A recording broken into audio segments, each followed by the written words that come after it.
Hello friends, competition community में आपका बहुत बहुत स्वागत है। आज हम बात करने वाले हैं मध्य प्रदेश में ऊर्जा संसाधन के संबंध में।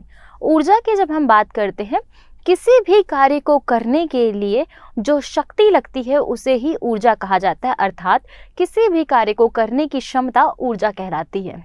जब हम ऊर्जा की बात करते हैं तो किसी भी देश या फिर प्रदेश की उन्नति, आर्थिक व्यवस्था और जीवन स्तर के सुधार का आधार कहीं ना कहीं ऊर्जा और ऊर्जा संसाधन भी होते हैं।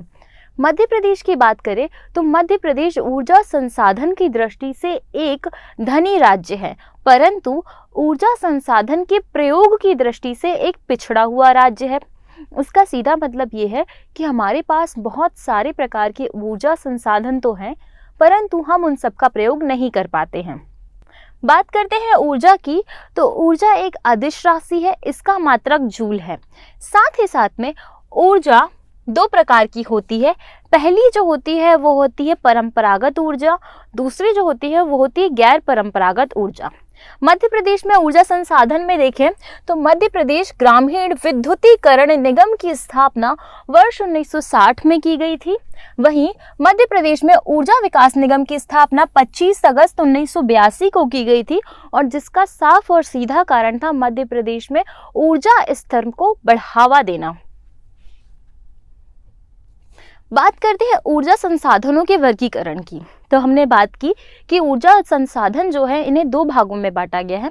पहला होता है परंपरागत ऊर्जा संसाधन और दूसरे होते हैं अपरंपरागत ऊर्जा संसाधन या फिर ऊर्जा स्रोत। एक जो है जिन्हें परंपरागत कहा जाता है, ये परंपरागत ऊर्जा स्रोत जो है वो अनवीकरणीय कहलाते हैं। वहीं जो अपरंपरागत ऊर्जा स्रोत है, गैर परंपरागत ऊर्जा स्रोत है, वो नवीकरणीय कहलाते हैं। इन दोनों में थोड़ा कंफ्यूजन आपको हो रहा होगा। इसका साफ और सीधा मतलब कैसा है, देखिए ये है ऊर्जा संसाधन, और ऊर्जा संसाधनों को हमने दो भागों में बांटा। पहला भाग होता है जो कि परंपरागत है। परंपरागत का मतलब कि वैसे भाग, वैसी वस्तुएं जिनसे अभी तक ऊर्जा बनाई जा रही है, ऊर्जा का निर्माण किया जा रहा है। तो एक तरफ में होगा परंपरागत और दूसरे तरफ की वो चीजें जिनसे अभी ऊर्जा बनाने का प्रयास हो रहा है और जिसमें हम सफल हो गए हैं और अब इनसे ऊर्जा बनाई जाएंगी, तो ये होंगे गैर परंपरागत।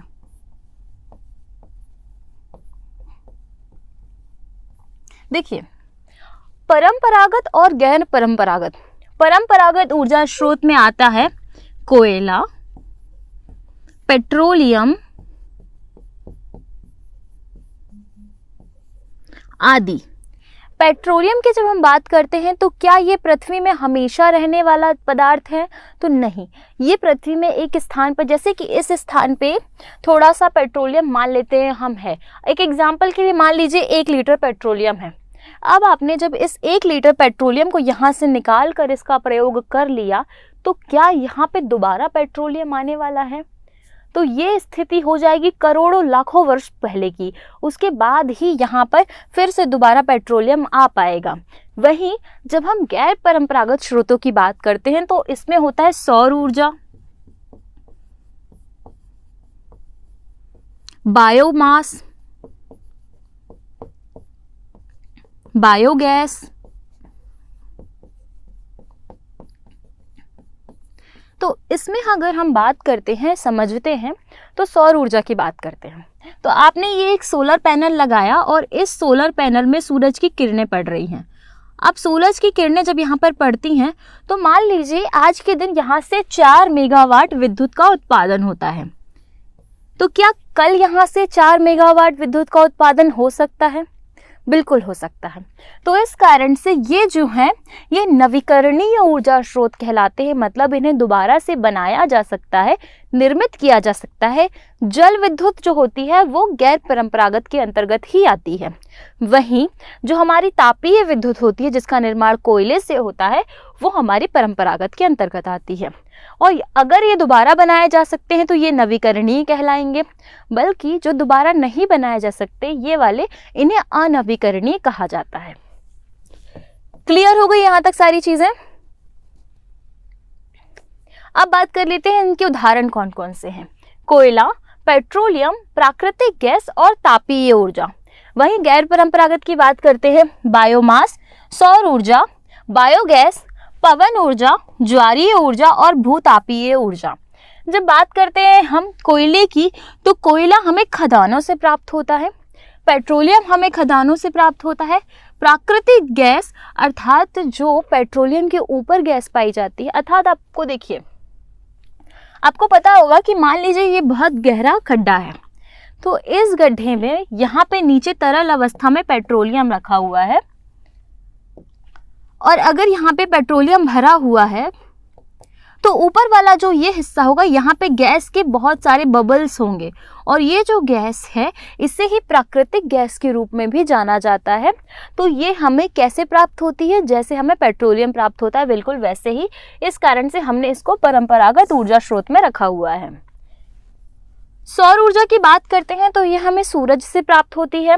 बायोमास की हम बात करते हैं तो बायोमास जो है वह मानव के उत्सर्जित पदार्थों के द्वारा, पशुओं के उत्सर्जित पदार्थों के द्वारा, इसके अलावा पेड़ पौधों की पत्तियों के द्वारा, मतलब विभिन्न प्रकार के जैविक खादों के द्वारा बनाया जाता है। पवन ऊर्जा की जब हम बात करते हैं तो पवन चक्कियों के द्वारा जो ऊर्जा संकलित की जाती है उसे पवन ऊर्जा के अंतर्गत रखा जाता है। बायोगैस भी हमें वैसे ही मिलती है जैसे कि हमने बायोमास का निर्माण किया था। इस प्रकार से इन आधारों पे बांटा गया है गैर परंपरागत ऊर्जा स्रोतों को और परंपरागत ऊर्जा स्रोतों को। परंपरागत ऊर्जा स्रोत, मैंने भी आपको जितनी भी डिटेल दी, अब हम उस डिटेल को यहाँ पे ऐड करने वाले हैं। कौन से ऐसे पदार्थ, कौन से ऐसे स्रोत परंपरागत ऊर्जा स्रोत कहलाएंगे? पहली बात तो ये जो ऊर्जा स्रोत हैं ये परंपरागत है, अर्थात ये नवीकरणीय बिल्कुल नहीं है। तो आपको एक चीज याद रखनी है, अनवीकरणीय ऊर्जा स्रोत है ये। इसके साथ में ये ऊर्जा स्रोत जो है वो अत्यधिक प्रदूषण फैलाते हैं। इन ऊर्जा स्रोतों के उपयोग के बाद इन्हें दोबारा से नहीं बनाया जा सकता।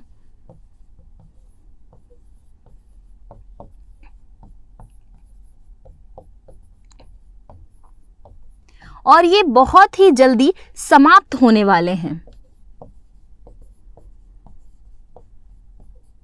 अर्थात जल्द ही ये अपनी समाप्ति की ओर बढ़ने वाले हैं। इन ऊर्जा स्रोतों को हम परंपरागत ऊर्जा स्रोतों के नाम से जानते हैं। तो गैर परंपरागत ऊर्जा स्रोत वो होते हैं, तो ये वो ऊर्जा स्रोत हैं जिन्हें किसी तकनीक के माध्यम से या फिर किसी विधि के माध्यम से ऊर्जा में बदला जा रहा है। ये ऊर्जा स्रोत गैर परंपरागत ऊर्जा स्रोत कहलाते हैं, साथ ही साथ में नवीकरणीय ऊर्जा स्रोत भी कहलाते हैं, क्योंकि इन्हें दोबारा से बनाया जा सकता है। ये ऊर्जा स्रोत प्रदूषण रहित होते हैं और साथ ही साथ में इनसे निरंतर ऊर्जा उत्पादित की जा सकती है, निरंतर ऊर्जा बनाई जा सकती है। ये पर्यावरण के अनुकूल होते हैं। वहीं इस प्रकार के पदार्थों का दोहन करना पर्यावरण के अनुकूल बिल्कुल भी नहीं होता है। तो ये दोनों हमने गैर परंपरागत और परंपरागत की परिभाषा देख ली। विद्युत अर्थात बिजली।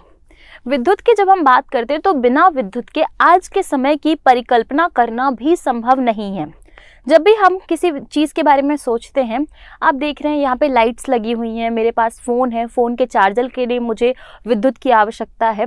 विद्युत की बात करते हैं तो विद्युत जो है यह ऊर्जा का एक सस्ता और सरल उपाय है या सरल माध्यम है। यह किस सूची का विषय है? तो यह समवर्ती सूची का विषय है।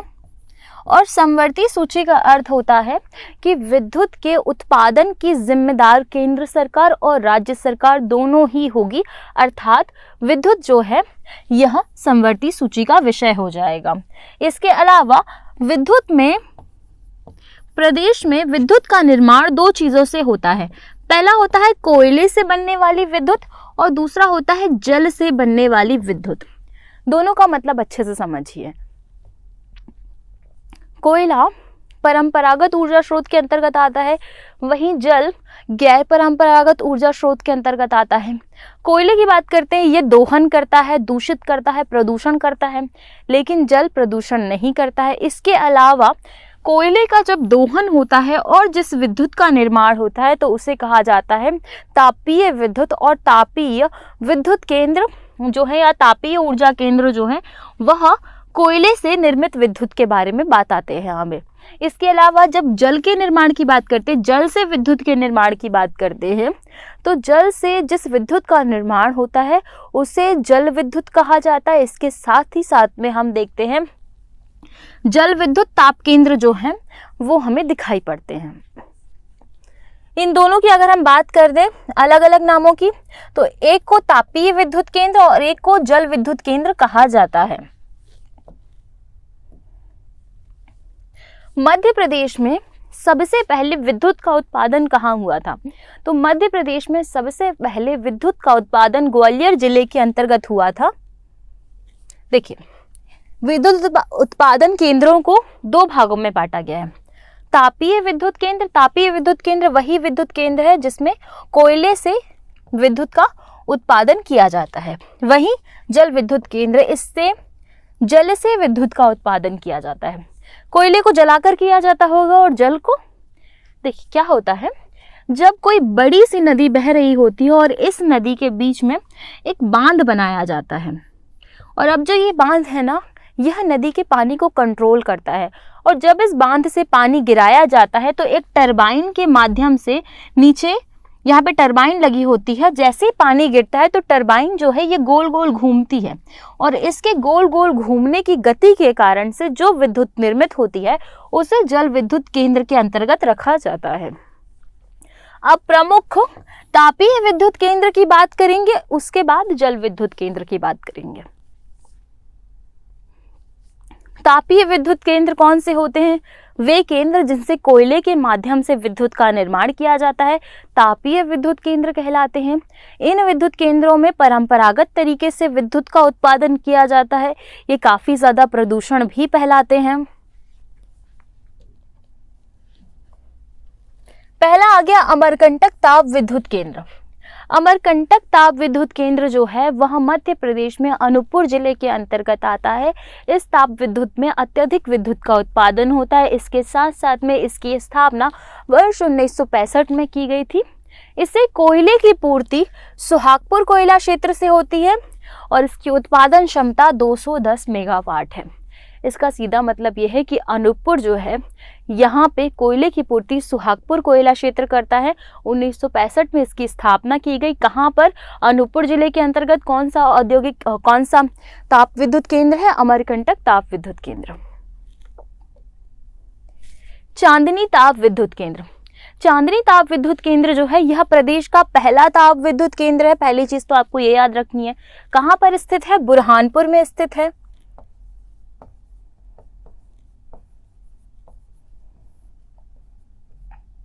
इसके अलावा इसकी स्थापना 1953 में की गई थी।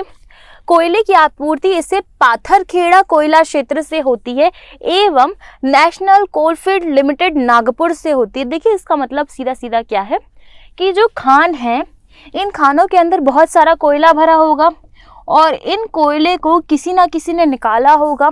तो ये जो क्षेत्र है, किस क्षेत्र के कोयले से यहाँ पर विद्युत का उत्पादन हो रहा है, ये लिखा हुआ है कि कोयले की आपूर्ति। जल की आपूर्ति क्यों? क्योंकि जल भी आवश्यक होता है। तो जल की आपूर्ति यहाँ पर सुक्ता नदी के द्वारा की जाती है। 17 मेगावाट का जो उत्पादन है वो पहले किया गया था और अभी जो उत्पादन क्षमता है वो 117 मेगावाट है। मतलब यहाँ पर चांदनी ताप विद्युत केंद्र में जो उत्पादन क्षमता है वो बड़ी है। जबलपुर ताप विद्युत केंद्र नाम से स्पष्ट है, जबलपुर जिले में होगा। वर्ष 1960 में इसकी स्थापना की गई थी। कोयले की आपूर्ति इसे जबलपुर कोयला क्षेत्र से होती है। इसमें जल आपूर्ति नर्मदा नदी कराती है। देखिए बहुत सिंपल है, जबलपुर में स्थित है, जबलपुर में नर्मदा नदी बहती है, इस कारण से जल आपूर्ति नर्मदा नदी कराती है।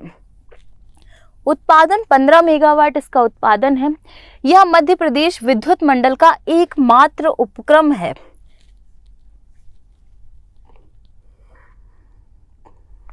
पेंच ताप विद्युत केंद्र। पेंच ताप विद्युत केंद्र की स्थापना वर्ष 2012 में छिंदवाड़ा जिले के अंतर्गत की गई थी। देखिए, पेंच राष्ट्रीय उद्यान छिंदवाड़ा में, तो पेंच ताप विद्युत केंद्र भी छिंदवाड़ा के अंतर्गत ही आएगा। कोयले की आपूर्ति इसे पेंच घाटी कोयला क्षेत्र से होती है। जल की आपूर्ति की बात करते हैं तो पेंच नदी से होती है। उत्पादन क्षमता की बात करें तो 1320 मेगावाट के साथ वर्तमान में 420 मेगावाट इसकी उत्पादन क्षमता है। अर्थात सीधा सीधा मतलब ये हुआ, जो हमारा पेंच ताप विद्युत केंद्र है इसकी उत्पादन क्षमता तो बहुत ज़्यादा है, 1320 मेगावाट है, परंतु वर्तमान में अभी यहाँ पर केवल 420 मेगावाट विद्युत का उत्पादन ही हो रहा है। ये देखिए, ये आपको दिखाई दे रहा है, ये है सतपुड़ा ताप विद्युत केंद्र। यह ताप विद्युत केंद्र बहुत ज़्यादा प्रसिद्ध है। इसके साथ ही साथ में विंध्याचल ताप विद्युत केंद्र, ये भी बहुत ज़्यादा प्रसिद्ध है। सतपुड़ा की बात करते हैं तो इसकी स्थापना 1967 में बैतूल शारणी में की गई थी। शारणी एक जगह है जो कि बैतूल के अंतर्गत आती है और यहाँ पर ही इसकी स्थापना की गई थी। परियोजना की बात करेंगे, सतपुड़ा ताप विद्युत केंद्र मध्य प्रदेश और राजस्थान की संयुक्त परियोजना है। इसकी उत्पादन क्षमता 312 मेगावाट थी प्रारंभिक और वर्तमान में 1330 मेगावाट इसका उत्पादन हो रहा है। कोयले की आपूर्ति पाथरखेड़ा कोयला क्षेत्र से और नेशनल कोल फील्ड लिमिटेड से। देखिए, ये हमने ना थोड़ी देर पहले अभी और देखा था कि इसी क्षेत्र से एक और जगह का विद्युत उत्पादन हो रहा था। इसका आंसर आप मुझे कमेंट में बताइएगा। जल की आपूर्ति की बात करते हैं तो तवा नदी से यहाँ पर जल की आपूर्ति होती है। तवा किसकी सहायक नदी है? तवा है नर्मदा नदी की सहायक नदी। संजय गांधी ताप विद्युत केंद्र। संजय गांधी ताप विद्युत केंद्र की जब हम बात करते हैं तो इस केंद्र की स्थापना उमरिया जिला के वीरसिंहपुर के पाली नामक क्षेत्र में की गई है। इसकी स्थापना 1993 में की गई थी। यह केंद्र को कोयले की आपूर्ति जोहिला कोयला क्षेत्र से होती है। और जोहिला क्या है? एक नदी भी है। कहाँ से निकलती है? अमरकंटक से निकलती है। और कौन सी नदियाँ निकलती हैं? नर्मदा और सोन। जोहिला कहाँ जाकर मिलती है? तो सोन नदी में जाकर मिल जाती है। जल की आपूर्ति कहाँ से होती है? जोहिला नदी से होती है। उत्पादन क्षमता की जब हम बात करते हैं तो 420 मेगावाट इसकी प्रारंभिक उत्पादन क्षमता थी और 1340 वाट जो है इसकी अभी की उत्पादन क्षमता है। विंध्याचल ताप विद्युत केंद्र, यह सबसे ज्यादा महत्वपूर्ण है क्योंकि यही वह ताप विद्युत केंद्र है जो कि मध्य प्रदेश का सबसे बड़ा ताप विद्युत केंद्र भी है। इसकी स्थापना 1987 में सिंगरौली जिले के बेढन में हुई थी और इसकी उपलब्धता के कारण, इसके होने के कारण ही सिंगरौली को ऊर्जा राजधानी के रूप में भी जाना जाता है। सिंगरौली को ही मध्य प्रदेश की ऊर्जा राजधानी भी कहा जाता है।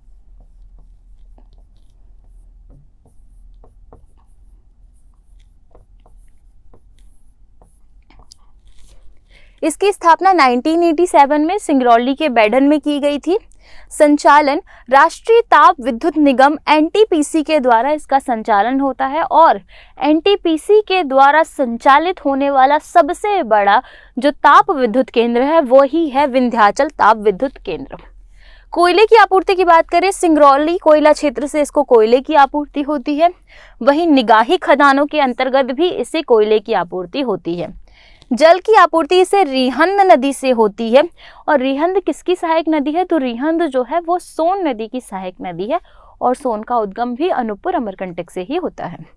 विद्युत उत्पादन की बात करें, 4760 मेगावाट इसका विद्युत उत्पादन है और वर्तमान में 3260 मेगावाट इसका उत्पादन अभी हो रहा है। 4760 मेगावाट इसका विद्युत उत्पादन है जो कि नॉर्मल है, पर अभी वर्तमान में 3260 मेगावाट ही उत्पादन इसमें से हो रहा है। ये आपको दिखाई दे रहा है, ये है बांधव ताप विद्युत केंद्र। इस केंद्र की स्थापना मध्य प्रदेश व गुजरात राज्य की परियोजना के तौर पे की गई थी। इससे कोयले की आपूर्ति सिंगरौली क्षेत्र से होती है, वहीं पानी की आपूर्ति रिहंद जलाशय के क्षेत्र से होती है। इसका निर्माण मध्य प्रदेश और राजस्थान दोनों राज्यों को लाभ पहुंचाने के लिए किया गया था। इसका निर्माण मध्य प्रदेश और गुजरात दोनों ही राज्यों को लाभ पहुंचाने के लिए किया गया था। श्री सिंगाजी ताप विद्युत केंद्र, ये भी काफी ज्यादा फेमस है। यह खंडवा जिले के अंतर्गत है। खंडवा जिले के डोंगलिया नामक स्थान पे इसकी स्थापना वर्ष 2014 में की गई थी। यह जो केंद्र है, इसे कोयले की आपूर्ति सतपुड़ा कोयला क्षेत्र से और जल की आपूर्ति नर्मदा नदी व सुक्ता नदी से होती है। इसकी वर्तमान की उत्पादन क्षमता 1200 मेगावाट के आसपास है। 1200 मेगावाट। जल विद्युत केंद्र और नवीकरणीय स्रोत। जल विद्युत केंद्र वे क्षेत्र जहां पर जल के माध्यम से विद्युत का निर्माण होता हो, ऊर्जा का निर्माण होता हो, जल विद्युत केंद्र कहलाते हैं। नवीकरणीय ऊर्जा स्रोत, ये हम पहले ही पढ़ चुके हैं कि यह जो जल है ये नवीकरणीय ऊर्जा स्रोत के अंतर्गत ही आता है। ये है जल विद्युत केंद्र, इनकी स्थिति, उत्पादन क्षमता और अन्य, मतलब इनकी स्थापना कब की गई थी, हमने अन्य में वो लिखा है। यहाँ पे आपको क्लियर होना चाहिए कि यहाँ पे स्थापना की बात चल रही है। पहला है गांधी सागर बांध, जिला मंदसौर में स्थित है। 115 मेगावाट इसका विद्युत उत्पादन है और 1960 में इसकी स्थापना की गई थी। दूसरा है जवाहर सागर, कोटा राजस्थान में स्थित है। 99 मेगावाट इसका विद्युत उत्पादन है और 1971 में बनाया गया था। देखिए ये चंबल नदी पे स्थित है ना, गांधी सागर और जवाहर सागर दोनों जो है ये दोनों ही चंबल नदी पर स्थित है। फिर बात करते हैं पेच जल विद्युत परियोजना की, महाराष्ट्र में स्थित है। 160 मेगावाट इसका उत्पादन है और 1986-87 में बनाई गई थी। और पेच ताप विद्युत केंद्र जो है वो छिंदवाड़ा जिले में स्थित है। इसका कुछ हिस्सा मध्य प्रदेश के अंतर्गत भी आता है। नेक्स्ट है बरगी परियोजना, यह जबलपुर जिले में स्थित है। बरगी और नर्मदा नदी पर स्थित है। 90 मेगावाट या फिर 105 मेगावाट इसका विद्युत उत्पादन है, दोनों माना जाता है आंसर में। 1974 में इसका निर्माण कराया गया था। बाण सागर परियोजना सोन नदी पर स्थित है। 435 मेगावाट इसका विद्युत उत्पादन है। 1978 में ये बना हुआ था। महेश्वर परियोजना खरगोन जिले में स्थित है। 400 मेगावाट इसका विद्युत उत्पादन है। 1994 में ये बना हुआ था।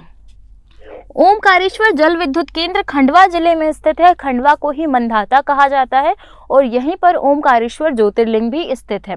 इसकी स्थापना के समय में विद्युत उत्पादन 520 मेगावाट था और वर्ष 2007 में इसकी स्थापना हुई है।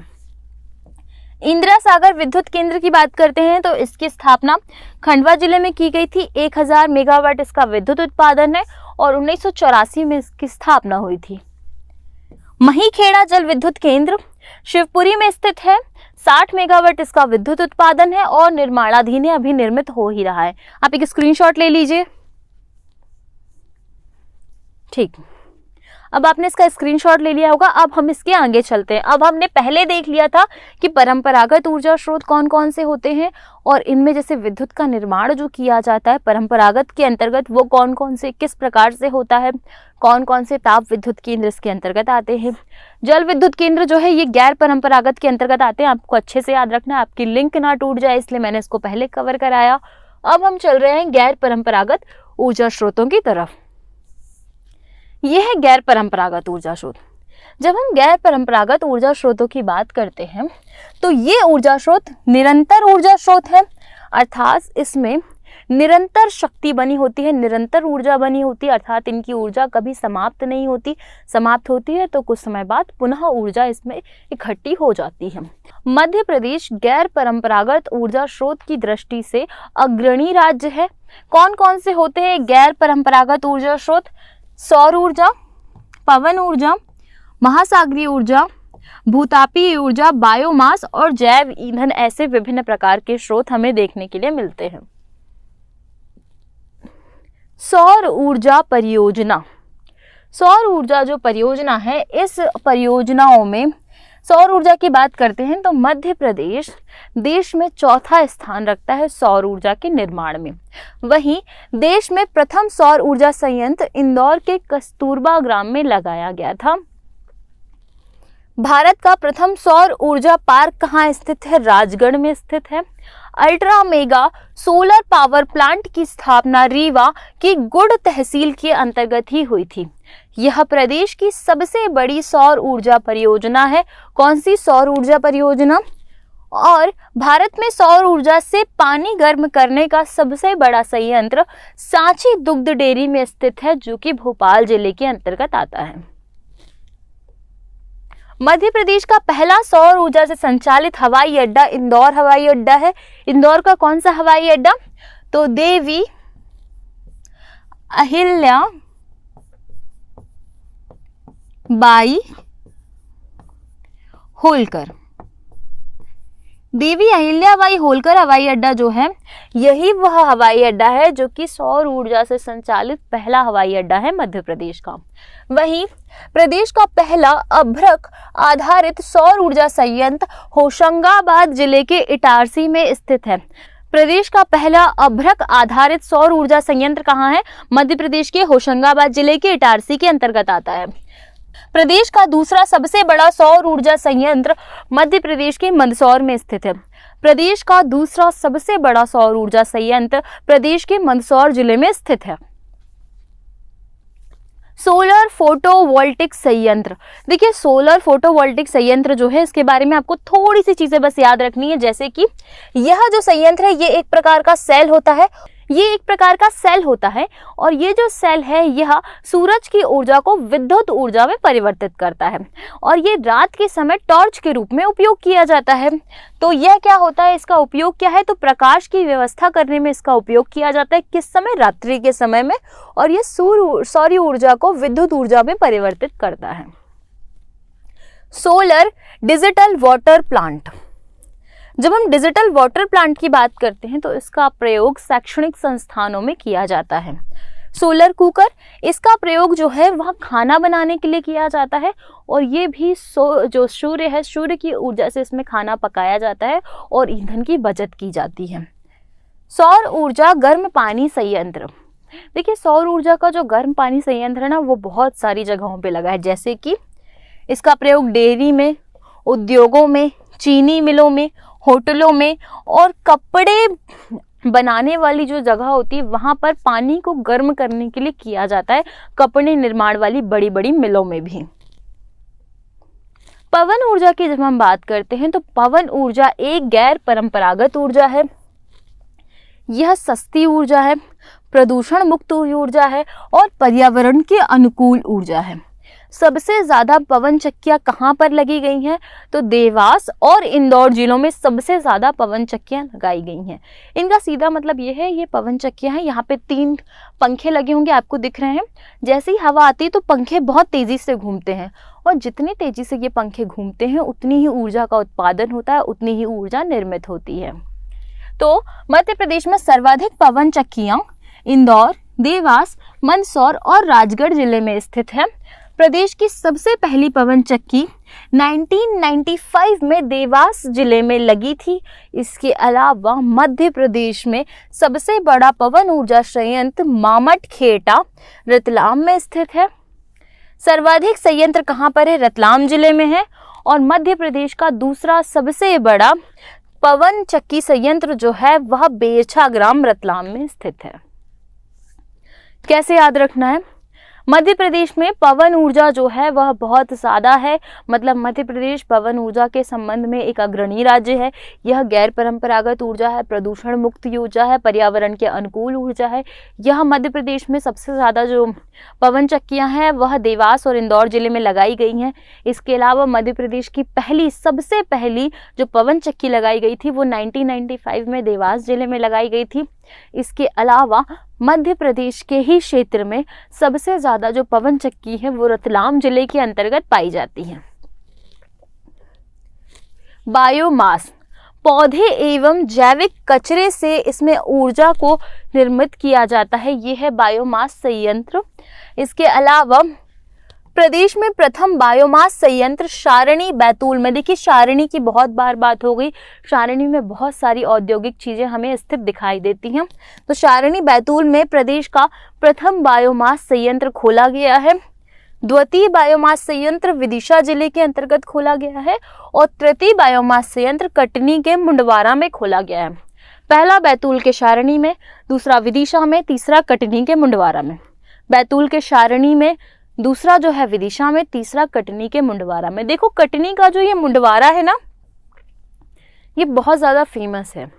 मुंडवारा जो है ये कटनी का प्राचीन नाम भी है। एक थोड़ी सी स्टोरी याद आ गई है कि कटनी को मुंडवारा कहा जाता था। मुंड मतलब होता है सर, मुंड मतलब होता है सर, और सर को वारना मतलब सर को काटना, अर्थात अपने सर वार देना। तो यहाँ पर बहुत सारे क्रांतिकारियों का जन्म हुआ और इन सारे क्रांतिकारियों ने अपना सर वार दिया किसके ऊपर? धरती माता के ऊपर, पृथ्वी के ऊपर, हमारे भारत देश के ऊपर। तो इस कारण से इस पूरे क्षेत्र को मुंडवारा कहा जाता था। बहुत ज़्यादा क्रांतिकारियों की हत्या यहाँ पर हुई थी और इसी कारण से इसका पुराना नाम मुंडवारा भी था और ये इस मुंडवारा नाम से बहुत ज़्यादा प्रसिद्ध भी हुआ था कटनी। जैविक कचरे से विद्युत का उत्पादन बैतूल में होता है। धान की भूसी व चारे से विद्युत का उत्पादन धार में होता है। गन्ने की खोई से विद्युत का उत्पादन ग्वालियर में होता है। देखिए, ग से गन्ना, गा से ग्वालियर, धा से धान, धा से धार। जैविक कचरे की बात करते हैं, कचरे से बैतूल। कैसे याद रखना है? देखो, ग से गन्ना, गा से ग्वालियर याद हो गया, धा से धान, धा से धार भी याद हो गया। बैतूल, बैतूल तूल से में आ रहा है तौलना, तौलना। कचरे को क्या किया जाता है? तौला जाता है। कचरे से विद्युत का उत्पादन जो है वो बैतूल से होता है। एकदम नॉर्मल सी ट्रिक है, आपको थोड़ा सा दिमाग में याद रखेंगे हो जाएगा। फिर बात करते हैं बायोगैस की। बायोगैस क्या है? एक सुलभ योजना। कितने मिनट हो गए?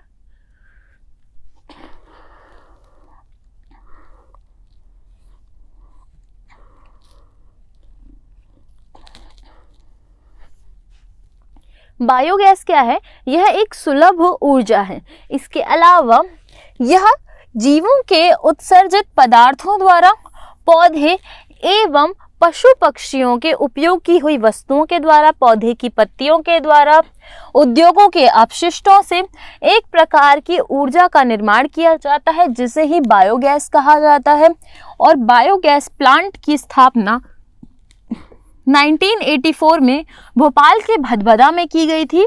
और भोपाल के भदभदा में जो बायोगैस संयंत्र की स्थापना की गई थी, वो बायोगैस संयंत्र जो है वो 85 घन मीटर क्षमता वाला बायोगैस प्लांट था जो कि पशुपालन विभाग भोपाल में लगाया गया था। फिर बात करते हैं बायोडीजल की। बायोडीजल, देखिए आपको पता है पेट्रोल बहुत ज़्यादा महंगा हो गया है, तो बायोडीजल का निर्माण करने के लिए अर्थात अब हमें परंपरागत स्रोतों की तरफ ना जाना है बल्कि गैर परंपरागत ऊर्जा स्रोतों की तरफ जाना है। तो इस वजह से पेट्रोलियम का उपयोग ना करके उसका विकल्प ढूंढा जा रहा था, जिसका एक विकल्प हमें मिला है जो है ज़ेट्रोफा या फिर रतनजोध। तो ज़ेट्रोफा रोपित किया गया है 40,000 हेक्टेयर क्षेत्र पे और इससे ही किसी विधि या तकनीक के द्वारा बायोडीजल का निर्माण किया जाएगा। बायोडीजल प्राप्त किया जाएगा इसे रतनजोध के नाम से भी जाना जाता है। इसके तेल के माध्यम से ऊर्जा प्राप्त करने के लिए बायोडीजल ऊर्जा संयंत्र की स्थापना मंडला जिले में की गई है। मंडला जिले के मनेरी बहुत ज़्यादा प्रसिद्ध है। मंडला जिला का मनेरी इसका औद्योगिक केंद्र भी है। ये आपको रतनजोध दिखाई दे रहा होगा। ये पेड़ आपको हर एक छोटी जगह पे दिखाई दे देता है, गांव वगैरह में देखने को मिलता है, नदियों के किनारे देखने को मिलता है।